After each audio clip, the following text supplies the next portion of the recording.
maka dari sampel yang diambil secara acak di sana dari penumpang yang duduk di depan mobil dari 2.823 penumpang yang tidak menggunakan seatbelt itu 31 diantaranya meninggal ya kan. Nah ini kita identifikasi dulu bahwa proporsi yang pertama itu adalah penumpang yang tidak menggunakan seatbelt. Jadi P1 itu sama dengan yang tidak menggunakan seatbelt. Yang kedua, ini penumpang yang menggunakan seatbelt. Jadi yang disebutkan pertama itu biasanya proporsi itu adalah P1. Itu sebenarnya nggak masalah juga, nggak masalah. Tapi nanti hati-hati ketika kita membuat kesimpulan apakah yang lebih kecil itu yang mana. Di sini kan pertanyaannya kita baca yang nomor C ya. Nomor C, apakah ada dugaan bahwa penggunaan seatbelt ini efektif gitu kan? Efektif berarti kalau kita menggunakan seatbelt tingkat kematian lebih kecil gitu ya. Kalau kita mengidentifikasikan bahwa penumpang yang menggunakan seatbelt yang tidak menggunakan seatbelt adalah P1 ya, P1 tidak menggunakan seatbelt, maka H1-nya itu nanti adalah P1 lebih besar dari P2. P2-nya kan di sini yang menggunakan seatbelt ya. Cuma kalau misalnya teman-teman mau mengidentifikasikan bahwa P1 ini adalah yang menggunakan seatbelt, berarti nanti kita harus pahami bahwa kesimpulannya P1 lebih kecil daripada P2 karena P2-nya tidak menggunakan seatbelt ya kan. Tapi ini nanti akan ada dua perbedaan ya. Nanti teman-teman ada yang menjawab P1-nya itu tidak menggunakan seatbelt, ada P1-nya yang menggunakan seatbelt. Nah, tapi ketika di soal ini disebutkan bahwa yang pertama itu adalah yang tidak menggunakan seatbelt. Jadi P1-nya tidak menggunakan seatbelt. Maka H0-nya itu adalah P1 sama dengan P2, P1 lebih besar dari P2. Ini dia lebih tidak menggunakan seatbelt kan P1-nya. Nah, kalau kita lihat sebenarnya tadi nggak masalah ya mau siapa yang menyebutkan, tapi nanti teman-teman harus hati-hati ketika membuat kesimpulan. Kalau kita lihat jawabannya si Wahyu tadi ya. Ini kan Wahyu menyebutkan bahwa P1 itu yang menggunakan seatbelt. Maka hipotesisnya di sini dilihat P1 tidak sama dengan P2, H1 P1 lebih kecil dari P2. Ingat ya, 0 selalu menggunakan persamaan. Selalu menggunakan persamaan. Jangan menggunakan seperti ini. Sama dengan, lebih besar sama dengan. Gitu ya. Langsung aja disebutkan bahwa P1 sama dengan P2. P1-nya P1 lebih kecil dari P2. Karena P1 di sini adalah yang menggunakan seatbelt. Nanti kalau teman-teman yang mengatasikan bahwa P1 itu tidak menggunakan seatbelt, karena membaca soal pertama itu adalah P1 tidak menggunakan seatbelt, maka P1 lebih besar dari P2 gitu ya. Nanti dihitung, masukkan formulanya aja. Misalnya adalah tolak H0 di sini. Kalau misalnya di sini lihat ya, sorry, saya mau pakai.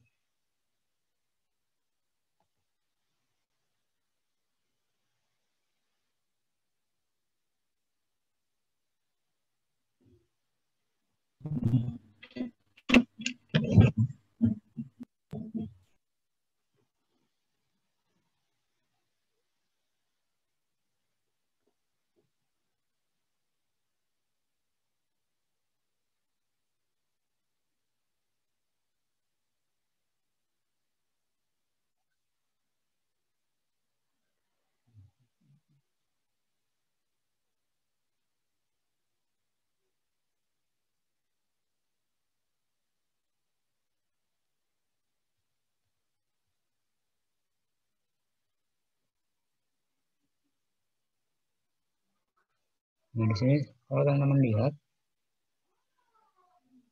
hasilnya itu kan minus ya di sini.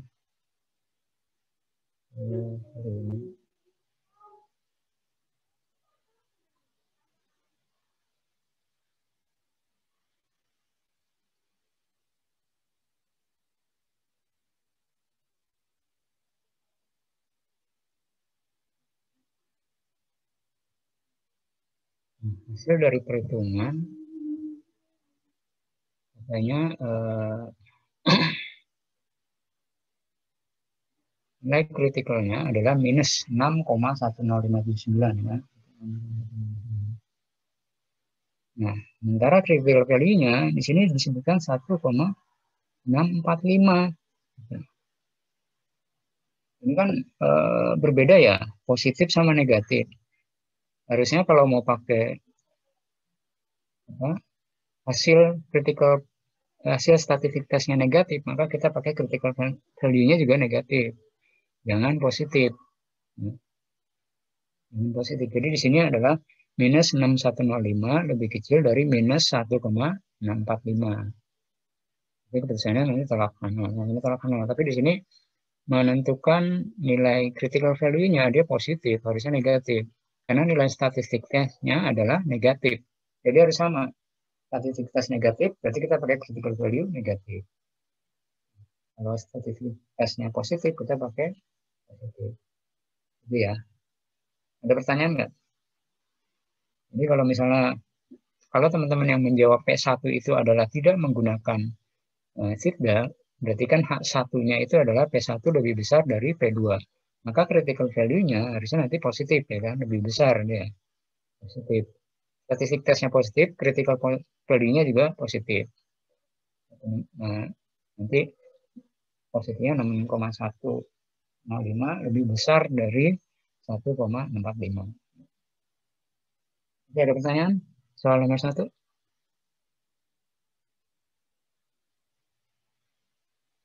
Coba kita bandingkan dan jawaban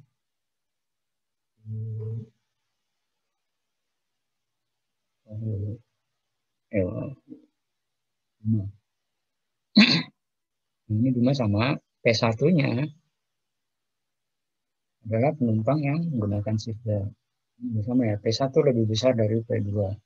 P1 lebih kecil dari P2. Ya. Terus H0 ya, H0 itu P1 sama dengan P2. Bukan lebih besar sama dengan.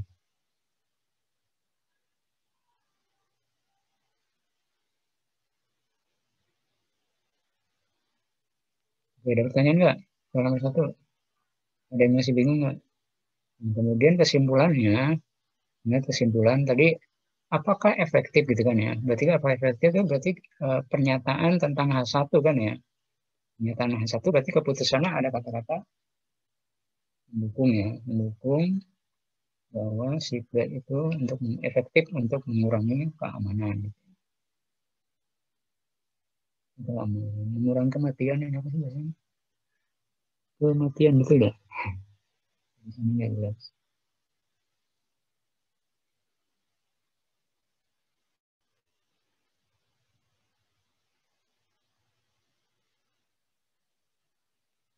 Ada pertanyaan soal nomor 1?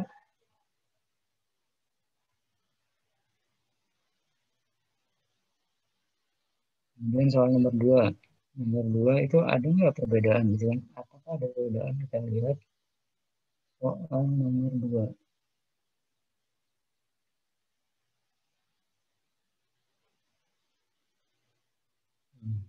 Lihat original claim-nya pada tingkat signifikansi 0,05. Adakah perbedaan dalam rata-rata jumlah mil yang ditempuh? Jumlahnya sama kita lihat. Original claim-nya berarti tentang H0 atau H1? Ada perbedaan?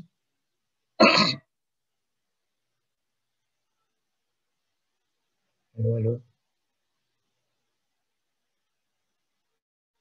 Original claim-nya ini tentang H0 atau H1? Kita lihat pertanyaannya di sini. Pada tingkat signifikan 0,05, adakah perbedaan dalam rata-rata jumlah mil yang ditempuh per bulan antara pekerja A dan pekerja B? Kita untuk uji hipotesis ada nggak perbedaannya? Itu tentang H0 H1.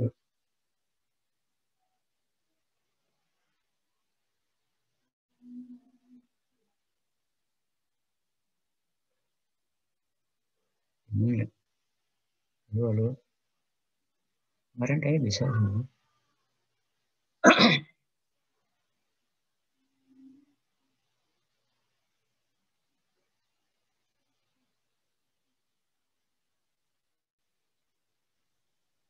H1 ya, Pak? Ya. Berapa? Satu. H1, H1 ya, Pak? Ya, H1. Karena adakah perbedaan? Ada perbedaan kan berarti H1 ya. Kalau tidak ada perbedaan berarti H0 ya kan? Jadi H1 tidak ada perbedaan. Jadi nanti kesimpulannya mendukung ya, mendukung. Ada kata-kata mendukung gitu. Apakah nanti keputusannya tolak atau tidak tolak itu kan tinggal tergantung di depannya ada bukti atau tidak ada bukti gitu kan ya. Tapi kata-katanya ada kata-kata mengandung kata-kata mendukung. Ini kita lihat. Jadi yang pertama kirim adalah Wahid ya. Wahid.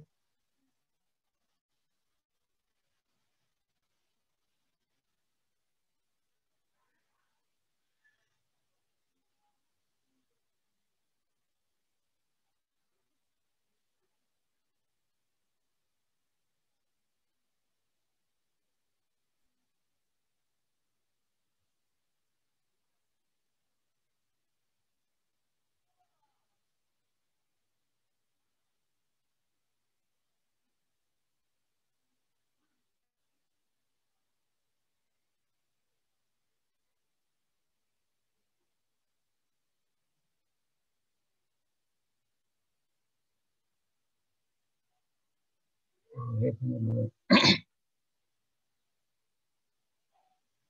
Ini apa? Notasi ya. Ingat ya, notasi ketika menjawab ya diketahui notasinya, kemudian hipotesisnya apa, baru kita cari statistik tesnya. Ini ternyata hasilnya adalah minus 53187 dengan menggunakan metode tradisional.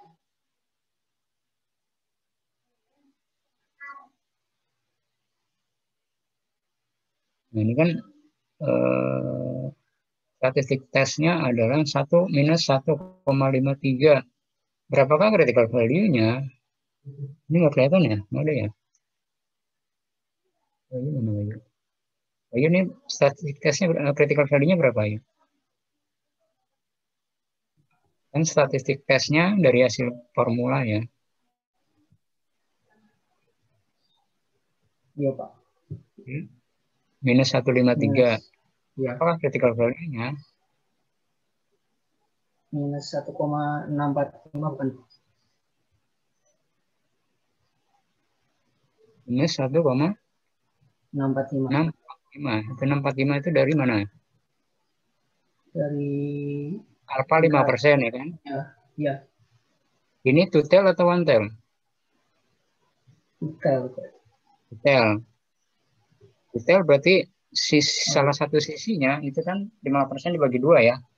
0,025. 0,05 dibagi 2 0,025. Berarti luas area 0,025 itu critical value pada minus 1,96 ya. Oh iya. Bukan 1645. Kalau 1645 kan berarti luas areanya 0,05 kan? 0,05. Ini harusnya 1,96 ya kan? Minus 1,96. Jadi ya, jadi teman-teman lihat karena ini total Z-score ya, ini tabel Z, kita gambarkan grafiknya, kurvanya 5% total maka dibagi 2 luas level of signifikannya di sebelah kiri 0,025, sebelah kanan juga 0,25. Nah, kalau kita lihat di tabel Z negatif, luas area 0,025 itu berada pada critical value minus 1,96. Di sini kemudian kalau kita lihat hasil perhitungan Wahyu,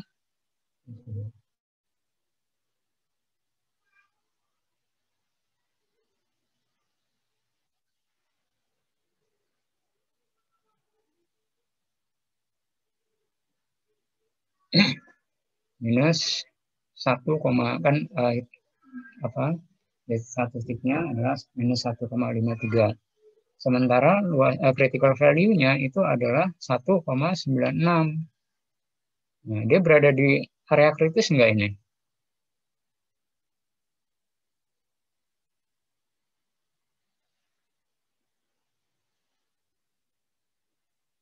Ya. Jadi kalau hasil perhitungan Wahyu, jet statistiknya, jet hitungnya itu adalah minus 1,53. Nah, sementara critical value-nya pada alfa 5% minus 1,96.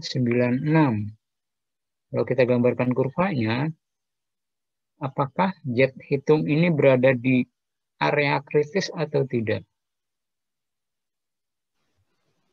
Tidak, Pak. Tidak kan Tidak, ya? Pak. Kalau tidak berada di area kritis berarti keputusannya tidak tolak nol Tidak ya. tolak. Tidak tolak nol karena original claim-nya mengandung kata-kata mendukung. Jadi tidak ada cukup bukti untuk mendukung. Tidak ada cukup bukti untuk mendukung pernyataan bahwa terdapat perbedaan. Ini Wahyu bilang belum tepat ya menentukan nilai critical value-nya. Masih pakai 5%. Karena tutel ya, ingat ya, tutel. Lihat H1-nya itu adalah tutel. Tutel berarti luas areanya bisa di kiri, bisa di kanan kan, level of significance-nya. Tapi tidak 5% lagi. Jadi sisi kiri 0,025, sisi kanan 0,025. Nah, kalau si Bima tadi menjawab pakai tabel T.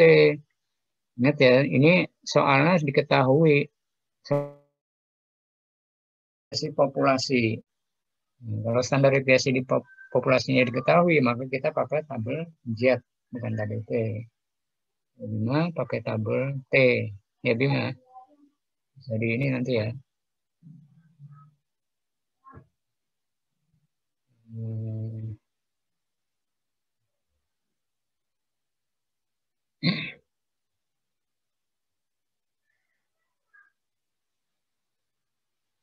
Ini yang punya Bima ya, nomor 2. Ini kan pakai tabel T ya. T sama dengan, nah, untuk tabel T itu kalau standar deviasi populasinya tidak diketahui. Kalau diketahui berarti pakai tabel Z. Ya. Kemudian nomor 3, yang 5. Ini Gibran-nya sama dengan, enggak perbedaannya. Nah, jadi sekali lagi kita lihat soalnya.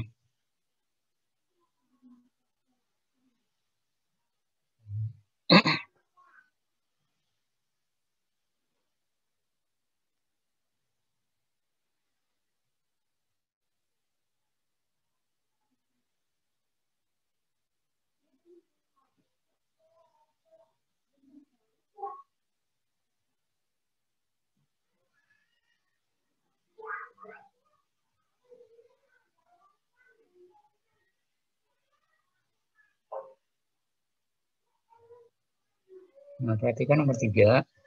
Seorang direktur akan melanjutkan pelatihan teknik penjualan bagi jika rata-rata hasil penjualan setelah dilatih lebih tinggi dari sebelum dilatih. Nah, ini sudah disebutkan. Kalau yang setelah dilatih itu mu1 sudah disebutkan. Jadi kita harus menentukan bahwa ini adalah mu1 yang sudah dilatih. Tapi yang belum itu adalah mu2. Hasil penjualan dalam unit dari 10 orang salesman sebanyak berikut dengan menggunakan dapat. Ingat original claim-nya, perhatikan original claim-nya. Ujilah apakah pelatihan teknik penjualan perlu dilanjutkan. Nah, ini salah satu seni kita di dalam melakukan uji hipotesis adalah kita memahami konteks dari pertanyaannya. Kita tidak melulu dihadapkan bahwa variabel 1 lebih kecil dari lebih besar dari variabel kedua, atau variabel 1 tidak sama dengan. Nah, itu kan gampang kita akan merumuskan hipotesisnya. Tapi di sini kata-katanya, apakah pelatihan teknik penjualan perlu dilanjutkan? Gitu ya. Karena di sini harapan dari direktur pemasaran adalah dia akan melanjutkan teknik penjualan, akan melanjutkan pelatihan teknik penjualan jika rata-rata hasil penjualan setelah dilatih lebih tinggi. Nah, ini, lebih tinggi. Berarti H1-nya apa? One tail atau tail?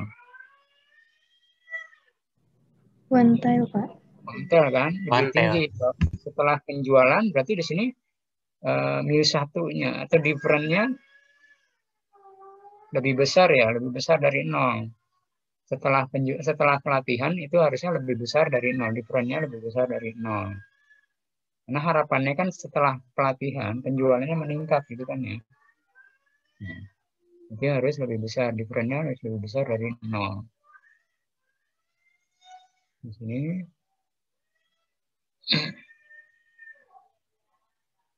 nah dari formula hipotesisnya di sini Bima detail ya kan. Mu 1 sama dengan 0.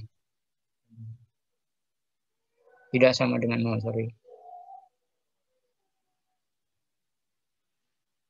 Harusnya mu different ya. Lebih besar dari 0. Karena harapannya adalah lebih besar.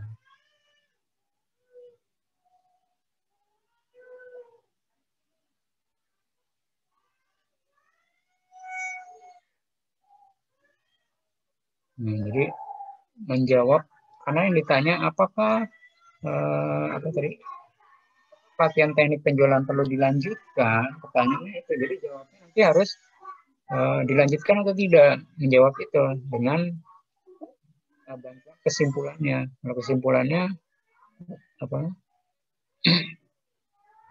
Nanti kalau teman-teman menghitung kan dihitung difference-nya dulu ya, perbedaannya ya. Kemudian nanti dihitung rata-rata perbedaan. Hasil perbedaannya itu adalah berapa? Ada yang udah belum? Ada yang udah ngerjain belum? Nomor 3.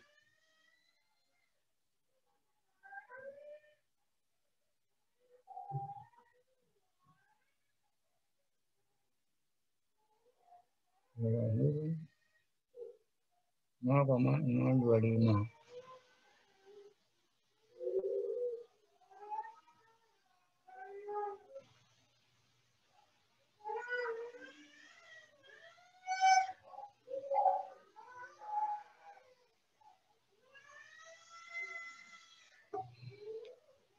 Ada yang menjawab lain nggak?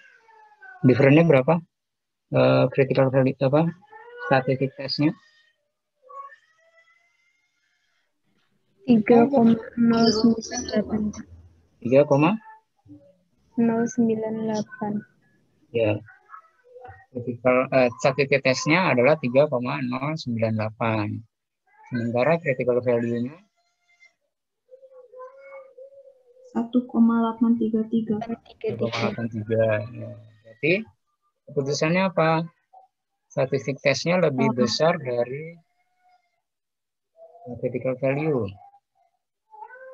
Berarti dia berada di area kritis ya. Jadi keputusannya adalah tolak H0. Apa tolak H0? Oh, perubahannya lebih besar kan?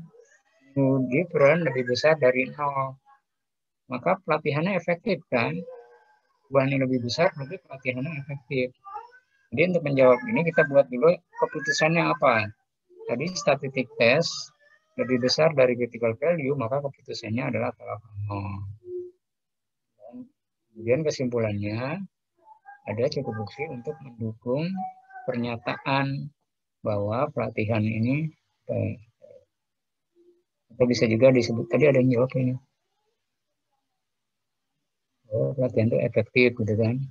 Sehingga perlu dilanjutkan. Ini soal pertanyaannya ada, ujilah apakah pelatihan teknik penjualan perlu dilanjutkan. Karena kita sudah tahu kesimpulannya ada cukup bukti untuk mendukung pernyataan bahwa pelatihan teknik penjualan itu mampu meningkatkan rata-rata hasil penjualan sehingga perlu dilanjutkan. Kan menjawab soal kan jadi. Nah di sini soalnya adalah apakah teknik penjualan perlu dilanjutkan? Ya perlu dilanjutkan gitu. Jadi menjawab soalnya. Kalau yang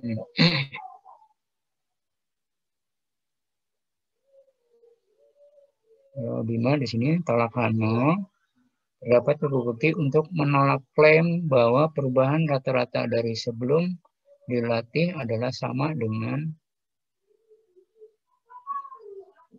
apa sih? Sehingga perlu dilanjutkan. Ini nggak apa-apa, pokoknya intinya ada sehingga perlu dilanjutkan. Cuma kalau nanti di ujian ini ya tulisannya bisa dibaca. Kadang-kadang ketika tidak bisa dibaca bingung nih mau ngasih apa nilainya. Oke, nomor 3 ada pertanyaan nggak?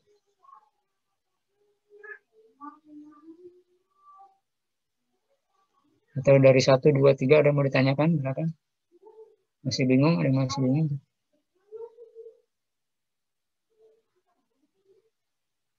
Pak, saya masih bingung itu, Pak. Yang mana? Kapan harus ada kata-kata mendukung itu tadi, Pak? Oke, sekarang gini ya, kita lihat soalnya. Ini lihat soalnya.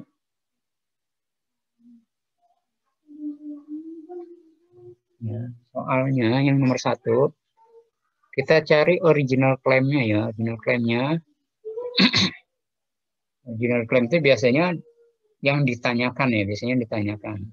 Ini yang ditanyakan apa sih? Nah, ini coba kita lihat, kita baca ya. Kita akan menggunakan level signifikan, kita akan menggunakan level signifikan 5% untuk menguji pernyataan bahwa sabuk pengaman efektif, ya, efektif untuk mengurangi tingkat kematian.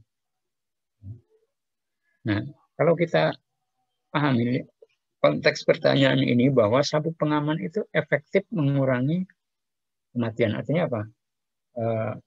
Kalau kita membandingkan kecelakaan penumpang yang menggunakan sabuk pengaman, dikatakan efektif berarti dia harusnya lebih kecil ya. Lebih kecil dari yang tidak menggunakan sabuk pengaman. Gitu kan? Karena lebih kecil berarti dia tidak mengandung persamaan ya. Atau gampangnya karena lebih kecil itu adalah pernyataan H1 gitu kan. Karena lebih kecil, ingat wantel kan, karena lebih kecil mengandung persamaan H1. Nah, kalau dia mengandung persamaan H1, berarti nanti di kesimpulannya kita pakai, di kesimpulan kita ada kata-kata mendukung. Gitu ya. Tapi kalau misalnya yang, di sini kan contohnya nggak ada. Kalau misalnya nomor 2 ya, nomor 2 di sini, pada tingkat signifikan 0,5, adakah perbedaan? Kalau ini kan pernyataan H1 kan. Tapi kalau misalnya tidak adanya perbedaan, Anda diminta untuk menunjukkan bahwa tidak adanya perbedaan dalam rata-rata jumlah mil yang ditempuh nomor 2 ya. Kalau misalnya pertanyaannya saya rubah, buktikan bahwa tidak ada perbedaan dalam rata-rata jumlah mil yang ditempuh per bulan. Ingat, tidak ada perbedaan, berarti rata-rata 1 sama kedua kan sama ya. Berarti mengandung persamaan atau mengandung H0. Kalau dia mengandung H0, maka nanti kesimpulan kita itu ada kata-kata menolak, bukan mendukung. Jadi misalnya keputusannya adalah tolak H0. Tolak H0 berarti kan sebenarnya kita menerima H1 ya. Tapi kesimpulan kita adalah ada kata-kata menolak. Jadi ada cukup bukti untuk menolak pernyataan bahwa tidak ada perbedaan gitu. Ada cukup bukti untuk menolak. Nah, jadi bukan tidak ada cukup bukti untuk mendukung, tapi ada cukup bukti untuk menolak. Ada cukup bukti untuk menolak. Karena pernyataannya itu H0. Jadi sama aja kita menerima H1. Jadi match antara keputusan dan kesimpulannya. Keputusannya kan tolak H0. Maka kesimpulannya juga harus menolak H0. Ada cukup bukti untuk menolak pernyataan tidak adanya perbedaan. Nah, itu kalau dirubah ya. Tapi kalau di sini pada tingkat 0,05 adakah perbedaan? Kalau ada perbedaan itu berarti kan mengandung apa? Mengandung ini kan H1 ya, rumusan H1 kan. Rata-rata mu1 tidak sama dengan mu2. Kalau tidak ada perbedaan kan mu1 sama dengan mu2. Itu ya Bella ya. Baik, Pak. Terima kasih. Yang lain ada pertanyaan lagi? Di slide pertemuan ke-8 itu tolong dipahami ada satu slide yang menjadi panduan bagaimana kita membuat kesimpulan ya. Ada yang mengandung persamaan, tidak mengandung persamaan gitu ya. Kalau mengandung persamaan berarti itu H0, pernyataannya H0. Ciri-cirinya ada sama dengan gitu. Mengandung persamaan itu ada mengandung sama dengan. Tidak mengandung persamaan berarti tidak mengandung sama dengan gitu. Slide tadi pertemuan ke-8 ya, nanti dibaca lagi. Ini ada lagi. Ya.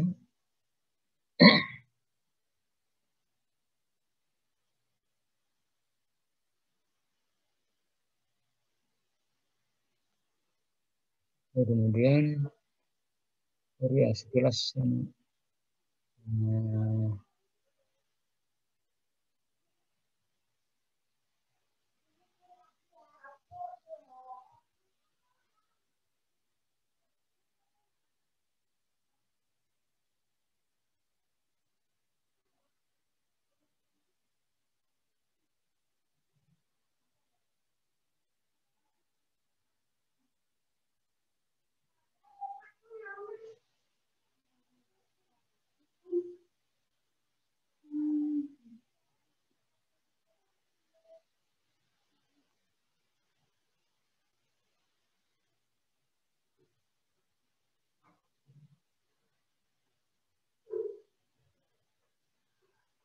kita lanjutkan di materi hari ini tentang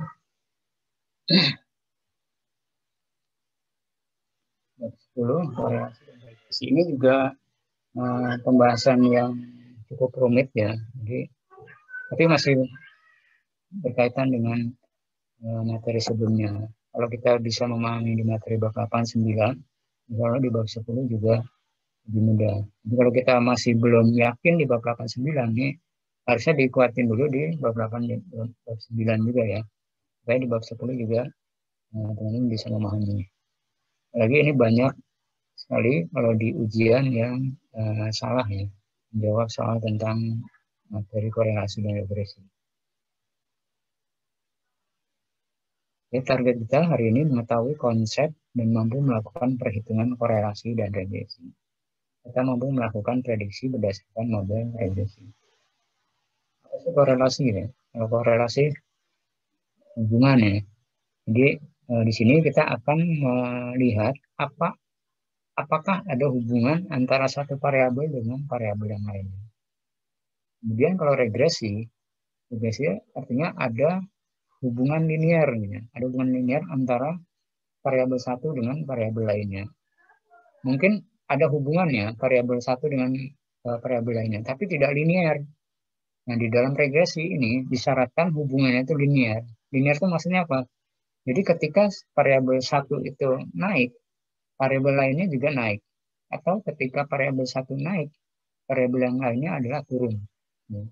Jadi semakin naik satu variabel, bisa semakin naik variabel lainnya, atau bisa semakin turun.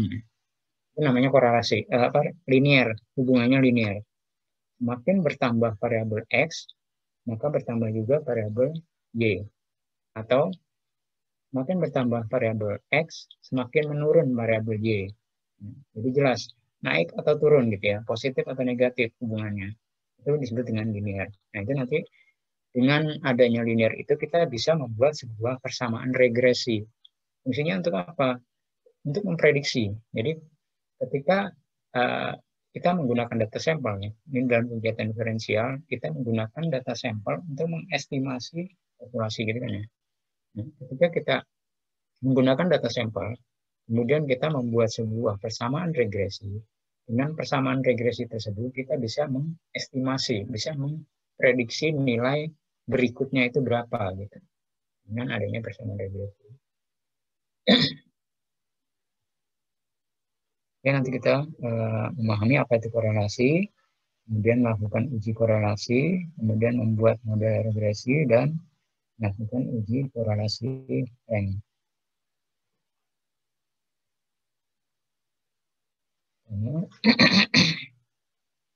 Korelasi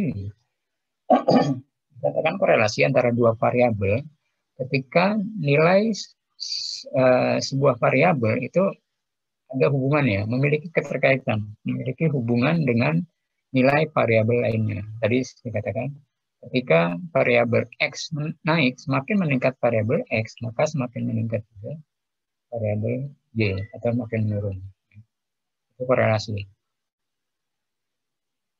Kemudian linear korelasi linear ini korelasi linear ini dikatakan linear jika dua variabel memiliki korelasi dan hubungannya kalau kita gambarkan itu akan membentuk pola garis lurus ya. Misalnya ada, kita tahu ya diagram ya, ada sumbu X, sumbu Y ya. Kalau sumbu X dan sumbu Y kita hubungkan, itu kan akan membentuk titik ya. Ketika X-nya banyak dan Y-nya banyak, membentuk sebuah titik. Nah, titik-titik itu kalau kita plot di dalam diagram, dia akan membentuk garis lurus.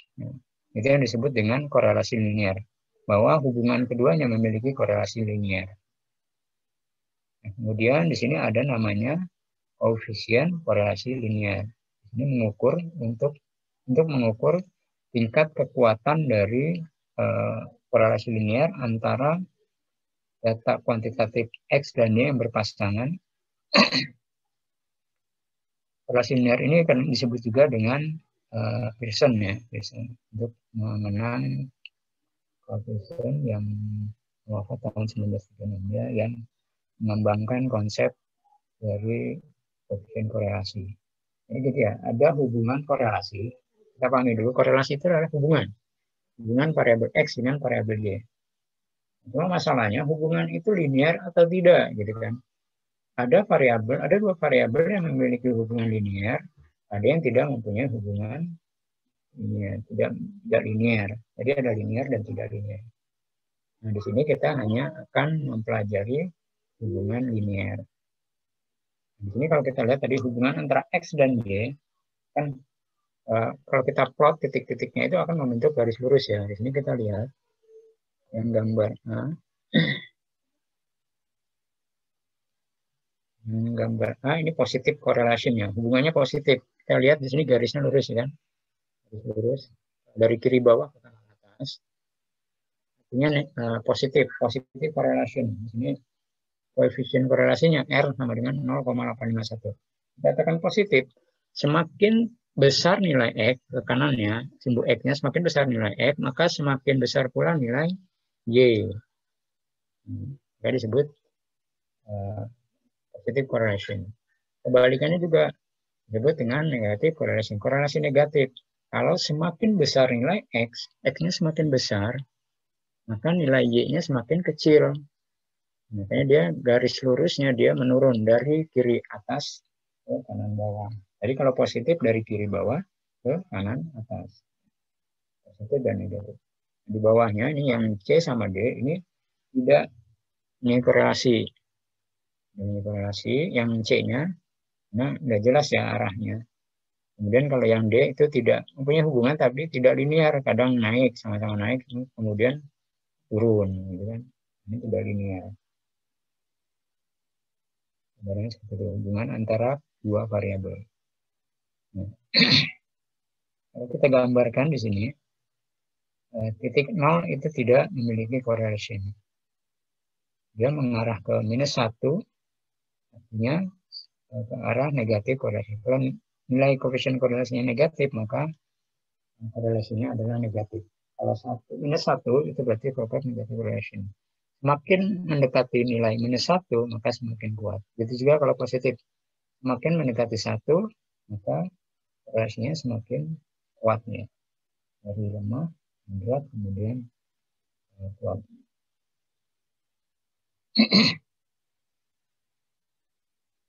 Ini properties dari koefisien korelasi R. Ingat, koefisien korelasi dinotasikan dengan lambang R, ya, huruf R. Ini yang pertama, nilai R atau nilai koefisien korelasi itu selalu berada di antara minus 1 dan 1 ya, antara minus 1 dan 1. Kemudian yang nomor 2, jika seluruh salah satu nilai itu dikonversi ke dalam skala yang berbeda, nilai R-nya tidak akan berubah. Jadi kalau variabel X sama variabel Y, kalau kita konversi ke dalam Z-score gitu ya misalnya, Z-score itu nilai standar ya, kita konversi ke dalam Z-score, itu nilai koefisien korelasinya tidak akan berubah, dia akan sama. Apakah kita akan menghitung korelasi dengan nilai murninya, nilai originalnya X dan Y, atau ketika dikonversi ke dalam Z-score, itu koefisien korelasinya tidak akan berubah. Nanti akan kita lihat. Jadi itu tidak akan berubah.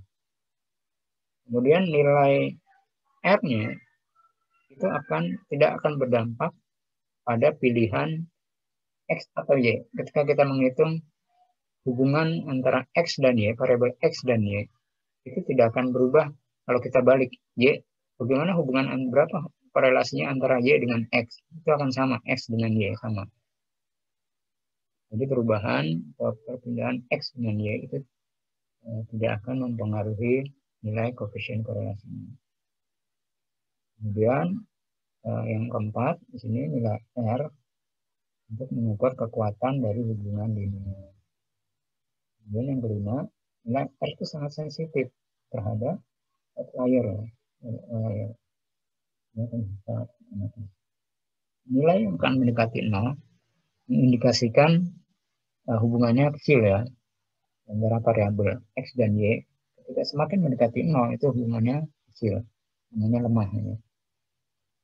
Kalau mendekati -1 itu berarti negatif ya, hubungannya negatif. Jadi yang negatif relation, semakin mendekati 1 berarti semakin kuat ya. Kalau -1 berarti kuat tapi negatif. Jadi kalau +1 dia kuat tapi positif. Jadi ada korelasi negatif dan ada korelasi positif. Bagaimana kita menghitung nilai korelasi ya? Ini kemudian perhitungan manual. Ada 2 formula di sini, ada 2 formula. Teman-teman bisa menggunakan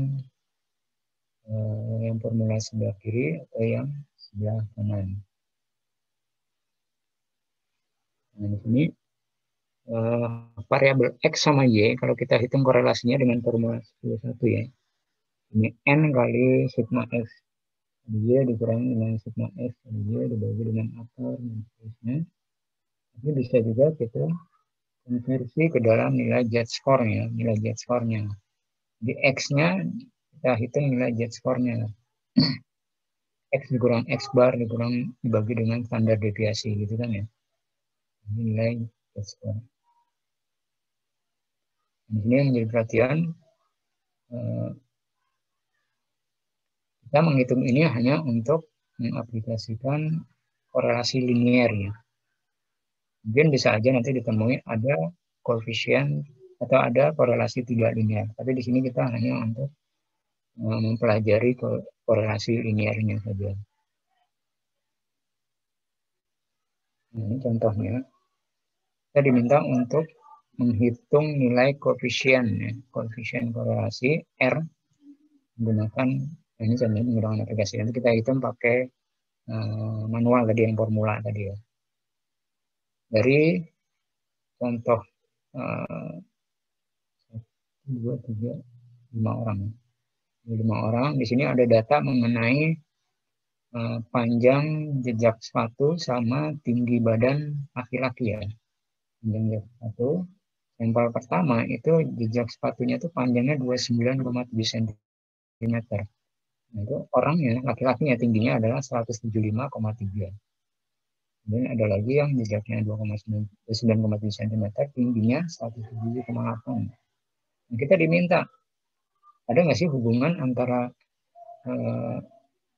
jejak sepatu dengan tinggi badan laki-laki gitu? Apakah semakin tinggi, makin panjang jejak sepatunya, semakin tinggi orangnya gitu kan ya? Pertama kita cari dulu hubungannya dulu. Ada nggak nih hubungannya gitu kan? Hubungan antara panjang jejak sepatu dengan tinggi badan laki-laki. Di sini kita menggunakan formula yang pertama. Formula yang pertama berarti kita hitung X kuadrat ya. X kuadrat sama X kali Y. Koefisien korelasinya dihitung dari N dikali sigma X kali Y dikurangi dengan sigma S kali sigma Y dibagi dengan akar N kali sigma S kuadrat. Ini lumayan ini ya, ribet ya, karena banyak angka yang harus kita masukkan. Ada jumlah X-nya, ada jumlah S kuadrat, ada jumlah Y, ada jumlah Y kuadrat, ada jumlah XY, kemudian nanti N kali sigma Y gitu kan. Ini hati-hati di dalam melakukan perhitungan ini bisa salah menempatkan gitu ya, khususnya teman-teman kalau nanti menggunakan Excel, hati-hati menempatkan sel, menunjuk sel ya, jumlah X, harusnya jumlah X, nanti menempatkan malah jumlah Y, hati-hati. Nah, di sini diketahui bahwa koefisien korelasinya adalah 0,591. Masih di tengah-tengah ya, mendekati 1, mengarah ke 1 ya, moderat berarti kan. Di sini disebutkan koefisien korelasinya adalah 0,591. Di sini kita hanya diminta untuk menghitung nilai R-nya aja, koefisien korelasinya. Itu 0,591. Kemudian kalau kita menggunakan formula yang kedua, Z-score tadi kan. Jadi kan propertiesnya katanya, kalau nilai X dan Y itu dikonversi ke dalam nilai yang berbeda, misalnya nilai X sama Y, ini harusnya koefisien korelasinya tidak berubah, ya kan? Ini coba kita konversi ke dalam nilai Z-score. Z-score dihitung dari X dikurangin X bar dibagi dengan standar deviasinya X-nya. Standar deviasi kemarin gimana? Standar deviasi adalah X dikurangin X bar dibagi dengan N kurang 1 ya, di akar kuadrat. Standar deviasinya. Kemudian kalau kita konversinya, X dikurangin X bar dibagi dengan standar deviasi. Ini masing-masing kita hitung nilai Z-score dari variabel X sama Z-score dari variabel Y. Kemudian nanti formulanya R sama dengan sigma Z-score X kali Z-score Y dibagi dengan N kurang 1. Hasilnya ternyata sama kan? 0,591. 0,591. Ini formula yang pertama. Kita menggunakan data aslinya, variabel X dan Y. Dan ini yang kedua, kita menggunakan konversi. Nilai X dan Y dikonversi ke dalam Z-score. Nilai Z-score-nya dihitung dari X bar, X dikurang X bar dibagi dengan standar deviasi. Standar deviasi dihitung dari X dikurang X bar, akar kuadrat X dikurang X bar dibagi dengan N dikurang 1. Standar deviasi. Kita kembali ke pertemuan ketiga.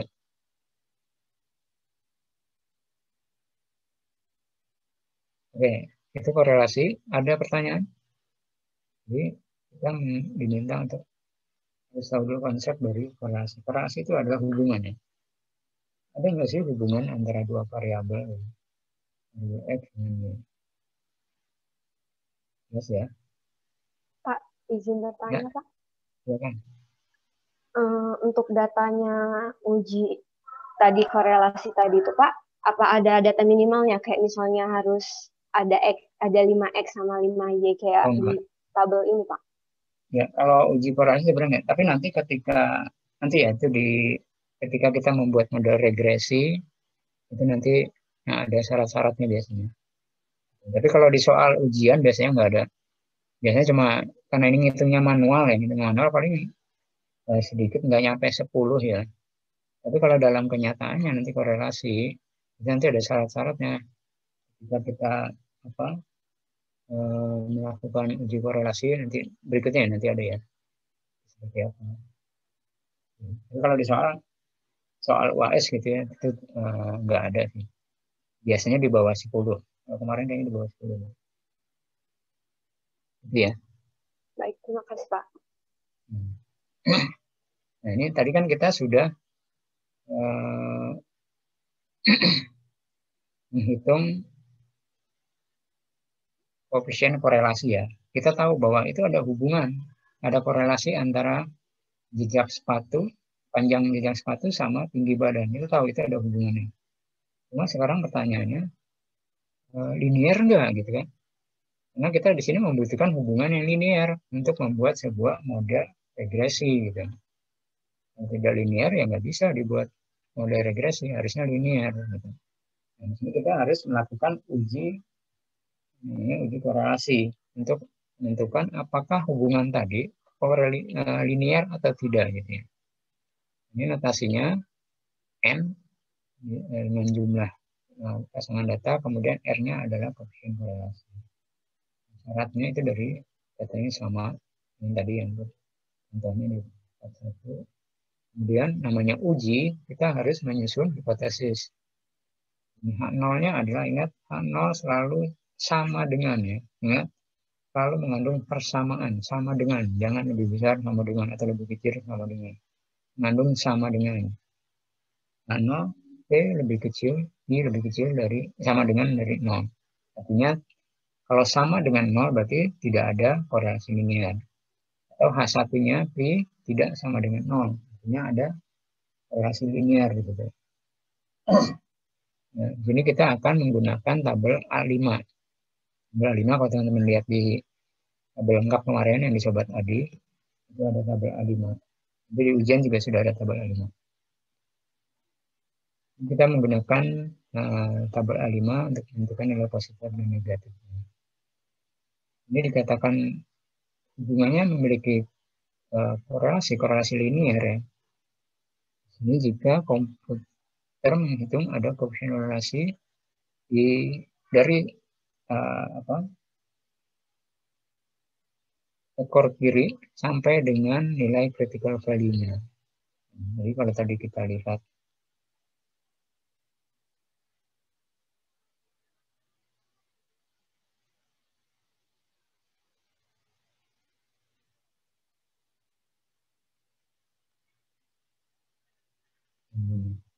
ada.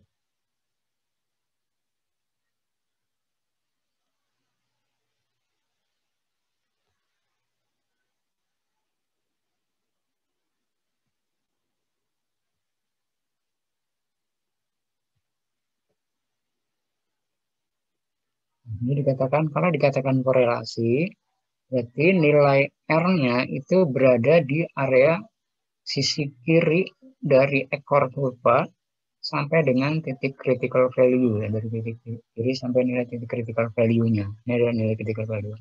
Atau yang di sebelah kanannya bisa juga. Itu berarti keputusannya tolak H0. Dikatakan berkorelasi kalau dia sama sih sebenarnya konsep sama yang di sebelumnya ya. Kalau dia berada di area kritis, maka tolak H0 gitu ya. Dari gampangnya. H0 kita dapat menyimpulkan di sini itu ada cukup bukti untuk mendukung pernyataan ya. Lihat di sini ada kata-kata mendukung. Kenapa support? Karena kata-katanya kita di sini kita untuk menguji ada korelasi linear enggak gitu. Berarti mengandung H1 kan? Di sini diminta untuk menguji ada korelasi linear enggak? Mengandung H1 bukan mengandung ada kata-kata mendukung ya. Mendukung.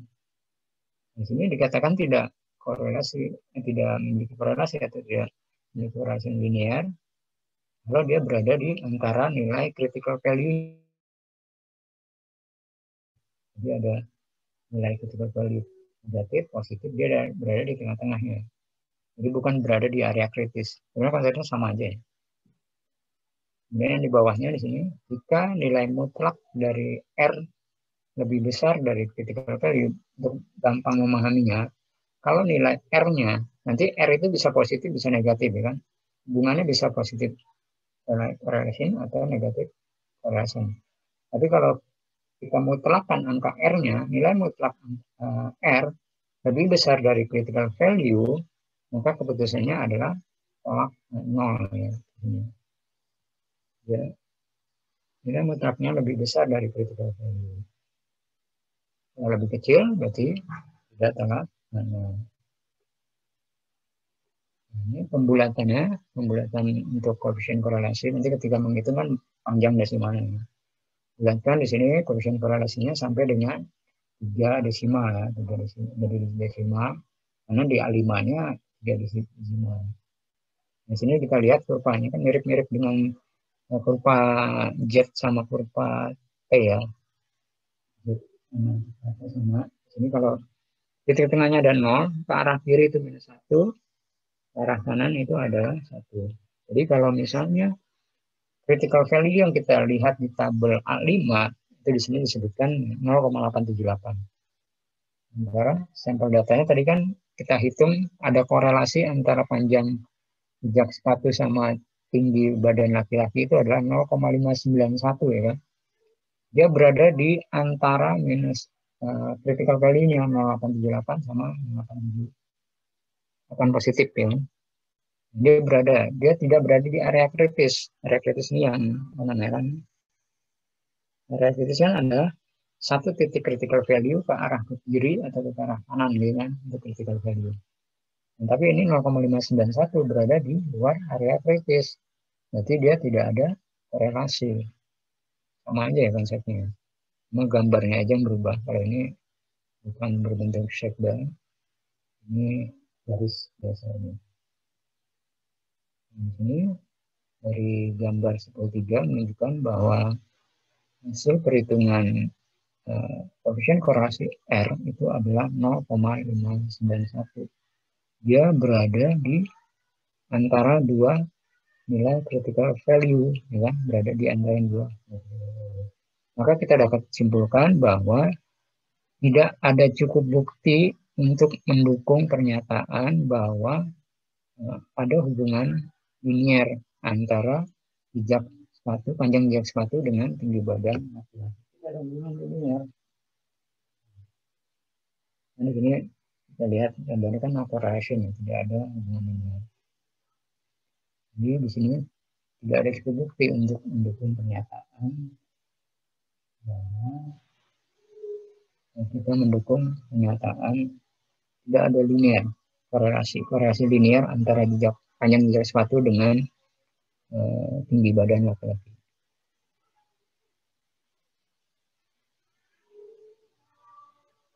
Kemudian tadi pakai metode ini ya, critical value.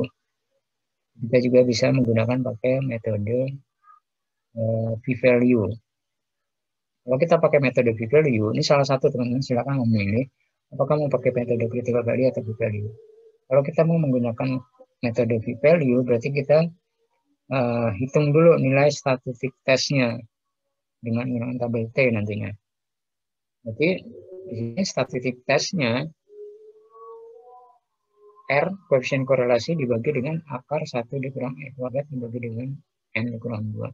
Kita hitung dulu nilai statistik tesnya. Kan? Dan nanti kita lihat di value-nya. Ini kita lihat dulu. Ini korelasi jika p-value-nya itu kurang atau sama dengan level of significant, tolak nol. Sama kan ya? Kalau alfanya 5% berarti luas areanya harusnya lebih lebih kecil dari alfa gitu kan, berarti tolak nol.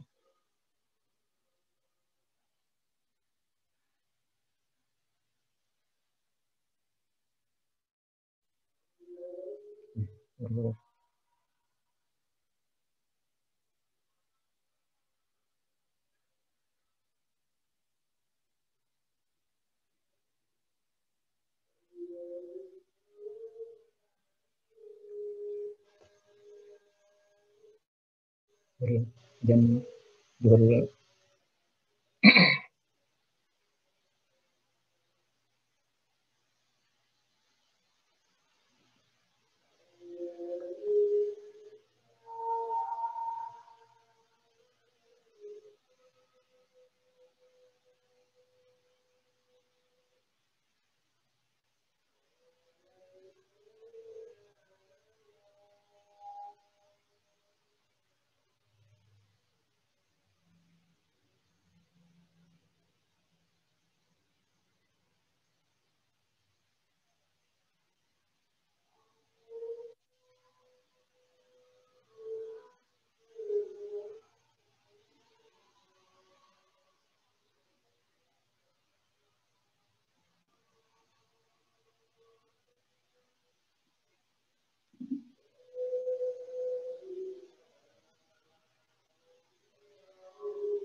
Oke, ini tadi pakai critical value, kita coba pakai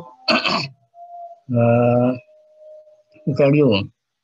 Jadi kalau nanti di ujian, misalnya esai ya, esai itu biasanya yang diminta adalah critical value, jarang pakai value. Jadi kalau misalnya menggunakan value, berarti kita hitung dulu nilai T-nya ya, nilai T-nya, nilai hitung statistik testnya. R-nya kan tadi 0,591 ya.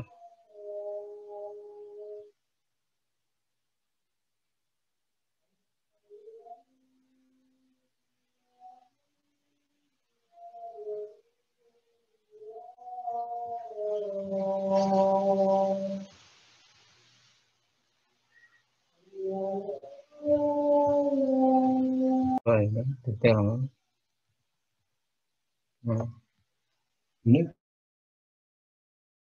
0,2939. Apakah dia lebih besar dari apa? Lebih kecil dari apa? Kalau lebih kecil dari apa, maka tolak 0. Tapi kemudian dia lebih besar dari apa, maka tidak tolak 0 ya.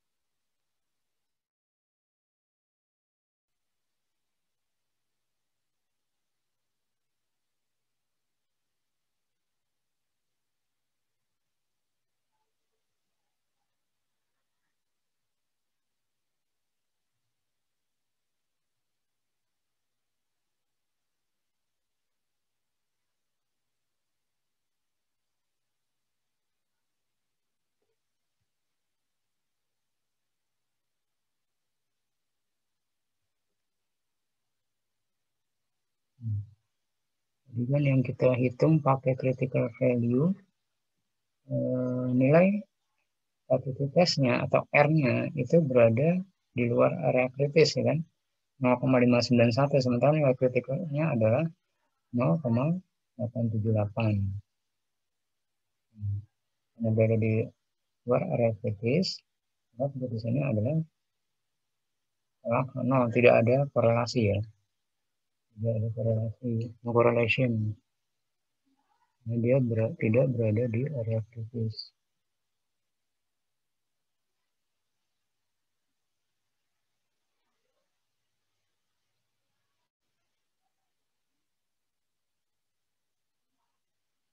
Sekarang kalau pakai value, value-nya lebih besar daripada critical value. Critical value-nya kan 5% tadi kan, 5% lebih besar daripada apa, maka keputusannya adalah tidak tolak 0. Dan tolak 0 itu adalah tidak ada korelasi, memang tidak ada korelasi.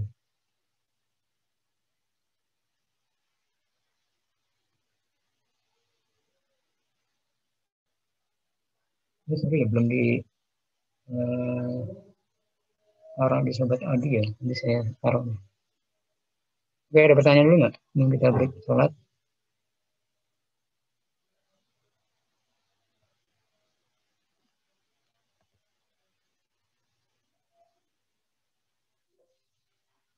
Dari saya belum ada, Pak. Ini saya taruh di Sobat Adi ya, bahan materinya. Ini ringkasan sebenarnya. Kalau teman-teman mau lihat detailnya, itu sudah ada di Sobat Adi. Dan kemarin sudah ada. Jadi sampai pertemuan terakhir itu ada di Sobat Adi, tapi yang versi ya, tapi kalau yang ringkasan, yang ini belum saya share. Saya share, nanti teman-teman ada latihan ya di slide 18. Gua hitung koefisien korelasi ya.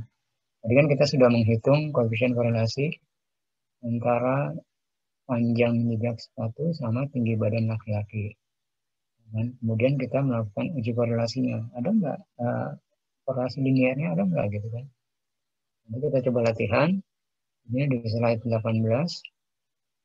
Ada, kita diminta untuk melihat ada hubungan nggak antara jumlah polisi sama dengan jumlah tindak kriminal.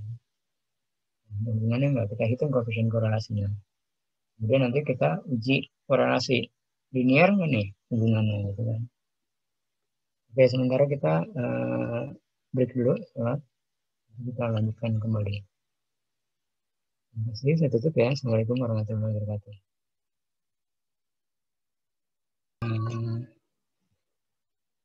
Slide-nya kelihatan ya? Iya, Pak. Lanjutkan materi berikutnya mengenai analisis regresi.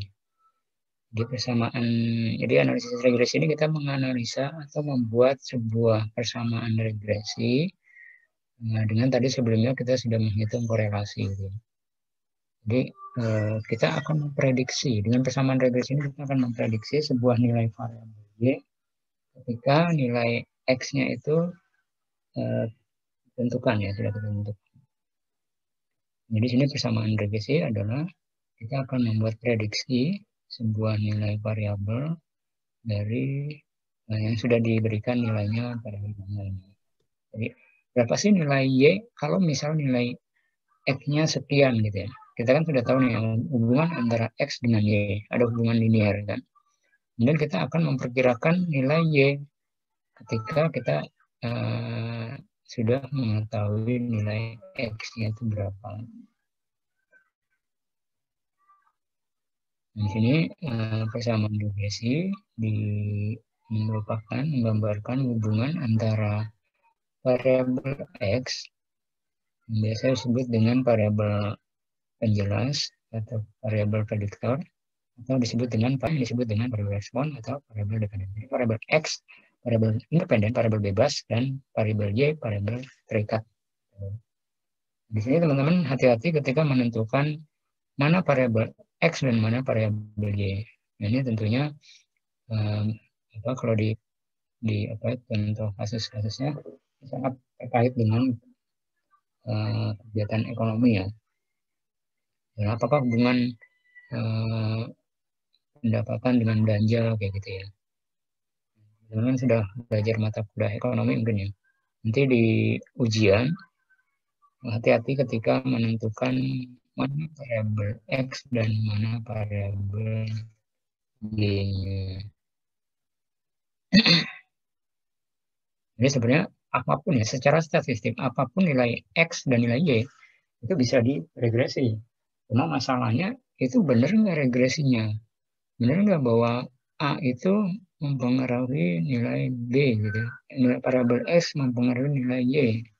Ini kan butuh sebuah teori ya. Jadi ketika teman-teman misalnya membuat KTTA tentang analisis regresi, ini tidak sembarangan mengatakan variabel x mempengaruhi variabel y gitu. Ini harus dicari dulu teori para ahli disebutkan bahwa kita yang akan menguji benar nggak sih pernyataan orang tersebut bahwa variabel x itu mempengaruhi variabel y. Jadi bukan kemauan sendiri, bukan pemikiran sendiri bahwa x itu mempengaruhi y. Karena secara angka itu pasti apapun angka itu bisa diregresi. Kemudian garis regresi ini adalah garis yang sesuai dengan scatter plot dalam data. Jadi kalau data itu dihubungkan dari hubungan, nanti akan membentuk sebuah garis regresi. Ini persyaratannya. Scatter plot datanya itu harus menunjukkan titik-titik yang menyerupai pola garis. Jadi kalau kita lihat titik-titik datanya itu menyerupai pola garis lurus. Kemudian sampelnya berpasangan ya antara X dan Y diambil secara acak sederhana. Datanya data kuantitatif. Nah, kemudian data outlier kadang memiliki dampak yang sangat kuat terhadap persamaan regresi. Oleh karena itu, hilangkan beberapa nilai outlier jika diketahui memiliki atau mengakibatkan error. Ini bagaimana persamaan regresinya? Persamaan regresinya adalah y hat sama dengan B0 ditambah B1x. B1x itu adalah slope, sedangkan B0 adalah intercept, B1-nya adalah slope-nya. Jadi y hat ini adalah nilai prediksi. Berapa kan nilai prediksi y? Jadi kan kita menggunakan datanya, data real, data pengamatan kita X sama Y. Kita membuat sebuah persamaan regresi. Kemudian dari persamaan regresi itu kita akan bisa memprediksi nilai Y. Nah, nilai Y ini adalah Y hat ya. Memprediksi nilai Y hat dengan formula atau dengan persamaan regresi ini. X-nya berapa? Kalau X-nya 4, berapakah Y-nya? Gitu. Jadi diprediksi nilai Y-nya dengan persamaan ini. Ada dua formula di sini, bisa B0 dihitung dari R korelasi yang tadi sudah kita hitung ya. Korelasi dikali standar deviasi Y dibagi dengan standar deviasi X. Sedangkan B0-nya Y bar rata-rata Y-nya dikurangi dengan B1 dikali dengan X bar. Atau formula kedua ini bisa teman-teman lihat, nanti hasilnya kan. Ini saya lupa absen ya.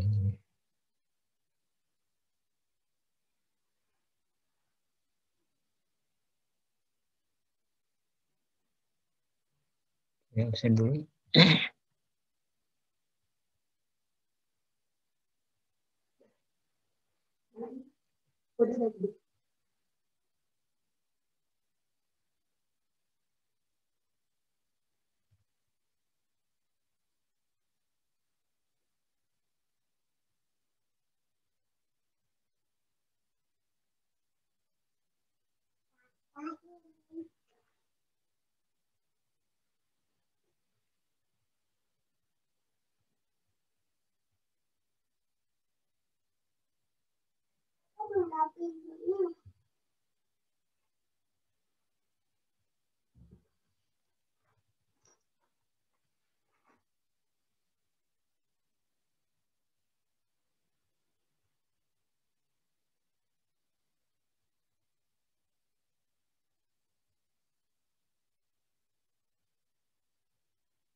Ada.